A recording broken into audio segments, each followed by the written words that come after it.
অবশেষে পুনরায় চালু হল বিমান বাংলাদেশ এয়ারলাইন্সের সিলেট ম্যানচেস্টার সরাসরি ফ্লাইট। দুপুরে ২৬৮ জন যাত্রী নিয়ে সিলেটে অবতরণ করে বিমানের প্রথম ফ্লাইটটি। বিমানবন্দরে নামতেই প্রবাসীদের ফুল দিয়ে উষ্ণ অভ্যর্থনা জানানো হয়। পরে বিমানবন্দরে আয়োজিত সংবাদ সম্মেলনে বাণিজ্য ও শিল্পমন্ত্রী খন্দকার আব্দুল মুক্তাদির বলেন, সিলেটকে একটি প্রধান পর্যটন হাব হিসেবে গড়ে তুলতে কাজ করছে সরকার।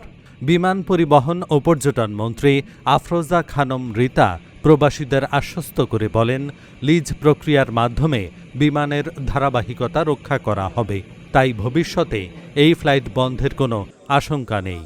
আর প্রধানমন্ত্রীর উপদেষ্টা হুমায়ুন কবির জানান, শীঘ্রই শেষ হবে ওসমানী বিমানবন্দরের সম্প্রসারণ কাজ। প্রতিশ্রুতির মাত্র ৪ মাসের মাথায় এই রুটটি চালু হওয়ায় যুক্তরাজ্য প্রবাসী সিলেটিদের মাঝে এখন আনন্দের জোয়ার। এই রুটটি শুধু একটি বিমান যোগাযোগ নয়, বরং পরিবার পরিজন, ব্যবসা বাণিজ্য এবং আবেগের এক গুরুত্বপূর্ণ সেতুবন্ধন। আমাদের প্রবাসী ভাই বোনদের দীর্ঘদিনের একটা প্রত্যাশা ছিল যে ম্যানচেস্টার থেকে সরাসরি সিলেটে ফ্লাইটটা যেন আবার চালু হয়।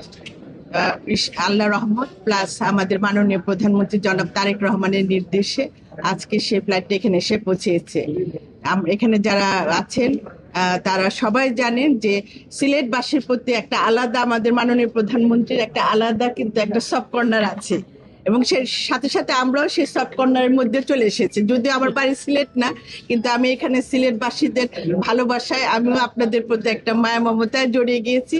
এবং এখানে আসলে পরে খুব ভালো লাগে যে সিলেটের এই বিমানবন্দরে আমাদের প্রবাসী ভাই বোনরা এখানে আসেন, তাদের দেখেও ভালো লাগছে।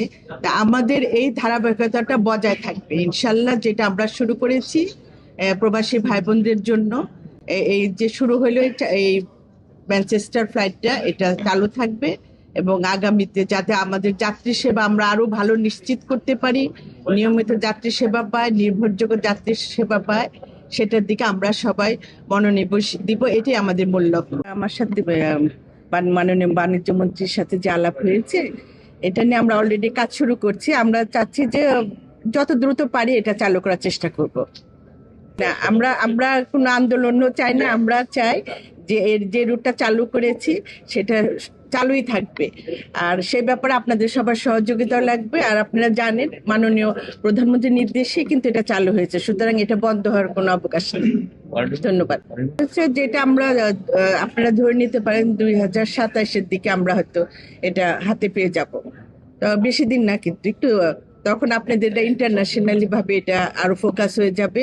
আর আমাদের কিন্তু এই লক্ষ্য এটাকে বেশি প্রায়োরিটি দেওয়া, কারণ আমরা দেখছি যে এখানে কিন্তু আমাদের প্রবাসী ভাইরা অনেক বেশি আসতে চান এবং তাদের দেশের প্রতি একটা আলাদা মায়া আছে। অন্যান্য ডিস্ট্রিক্টের তুলনায় দেখা যায় সিলেটি ভাইরা কিন্তু সবসময় আছে, যেটা আজকে ম্যানচেস্টারের জন্য তারা যেভাবে আমার কাছে আকুতি করেছে, তখন আমার মনে হয়েছে যে না, এটা আমাকে খুলতেই হবে। সেই বেসিসে মাননীয় প্রধানমন্ত্রীর সাথে আলাপ আলোচনা, এবং এখানে আমাদের পাশে একজন অ্যাডভাইজার বাণিজ্য মন্ত্রী আছে, তারা সবাই মিলে, এটা আসলে সম্মিলিত প্রচেষ্টা, একা তো কোনোটা হয় না। আমাদের টিমে আমরা সবাই সম্মিলিতভাবে প্রচেষ্টা করে আজকে এই জায়গায় এসেছি। আমরা এটা আমি যখন লন্ডনে গিয়েছিলাম তখনও এটাই শুনেছি। এটা নিয়ে কিন্তু অলরেডি আমরা কাজ করছি। আর বিশেষ করে যারা আমাদের রেমিটেন্স যোদ্ধা যারা আছেন, যারা আসেন, আমরা চাচ্ছি তাদের একটু বেশি প্রায়োরিটি দিয়ে তাদের ভাড়াটা যেন আরো কমানো যায়, সেদিকে আমরা কাজ করছি। ইনশাল্লাহ এটা আমরা অচিরে শুরু করবো। আশা করি বন্ধ হবে না, কারণ আমরা অলরেডি, আপনারা জানেন যে আমরা বিমান লিজ দিচ্ছি। বিমান এয়ারক্রাফট যখন চলে আসবে তখন আর এটা বন্ধ হওয়ার সম্ভাবনা নেই। এইভাবে আমরা কাজ করছি যাতে আর বন্ধ না হয়। শুধু বিমান যাত্রী আসা নেওয়া না, আমরা চাই যে ট্যুরিজমটা সিলেটের যেন ট্যুরিজমটা একটা ভালো পর্যায়ে নিতে পারি, কারণ এখানে অনেক জায়গা আছে আমি দেখেছি যে যেটা ট্যুরিজমের হাব তৈরি করা যায় সিলেটকে। আমরা ওইভাবে কিন্তু কাজ করছি। এই যে একটু আগেও কিন্তু আমি বলেছি যে বিমানে ভাড়া নিয়ে আমরা কাজ করছি, যে আভ্যন্তরীণ নিয়ে আমরা কাজ করছি, কারণ আপনারা দেখছেন যে দীর্ঘদিনের একটা জব ব্যবস্থাপনা, সেটা থেকে বের হয়ে আসতে আমাদের একটু তো সময় লাগবে। আমার যাতে মধ্যবিত্ত যারা আছেন তারা যাতে মানে স্বস্তিতে ভ্রমণ করতে পারেন, আমরা সেদিকেও কাজ করছি। মধ্যে কৃষি মন্ত্রণালয়কে নিয়ে কাজ করছি। আগামী দিনে পেকিং হাউসও সিলেটে হবে, আর সিলেট বাংলাদেশের মধ্যে শাকসবজি রপ্তানির প্রধানতম কেন্দ্রে পরিণত হবে ইনশাল্লাহ। কারোর মধ্যে যেন ভুল ধারণা হ্যাঁ। না থাকে এই জন্য ভাড়াটা একটু শুনে নেন। ঢাকা সৈয়দপুরের দূরত্ব হচ্ছে নটিক্যাল মাইল 260 মাইল, 260.2 মাইল। সেখানে সর্বনিম্ন ভাড়া 5,500, সর্বোচ্চ 11,750 টাকা। Dhaka Rajshahi nautical mile 192.6 mile, সেখানে 5,750 থেকে 10,750। ঢাকা সিলেট 193 নটিক্যাল মাইল, সেখানে 5,750 থেকে 11,250। আর ঢাকা চিটাগং 228.5 নটিক্যাল মাইল, 5,250 থেকে 11,250। অনেকের মনে হতে পারে যে সিলেট ডিসপ্রপোর্শনেটলি হাই, ব্যাপারটা সেরকম না। আপনি বলতে পারেন যে সব জায়গাতেই হাই অথবা লো, আপনার যা ইচ্ছা বলতে পারেন, কিন্তু সিলেটের জন্য আলাদা হাই বা লো না। আমাদের অনুরোধ থাকবে সবার জন্য এটা আরো কিভাবে সাশ্রয়ী করবেন আপনার কাছে সে অনুরোধ। হ্যাঁ, অ্যাকচুয়ালি হাফ সিলেটি, দুলাভাই কিন্তু সিলেটর। তো সিলেটের প্রতি তারও একটা সফট কর্নার আছে ব্যক্তিগত।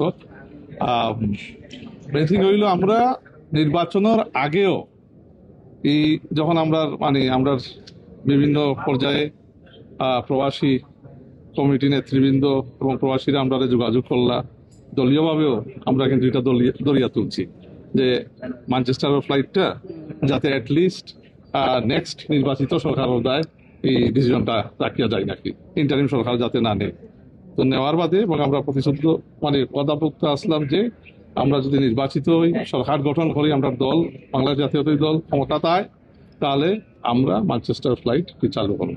তো আজকে হইল the culmination of this promise to the expatriate community in Manchester and north of England that আমরা বাংলাদেশ জাতীয়তাবাদী দলের সরকার, elected BNP government led by Honorable Prime Minister Tariq Rahman and our very able Minister for Civil Aviation, as well as our ministers in Sylhet.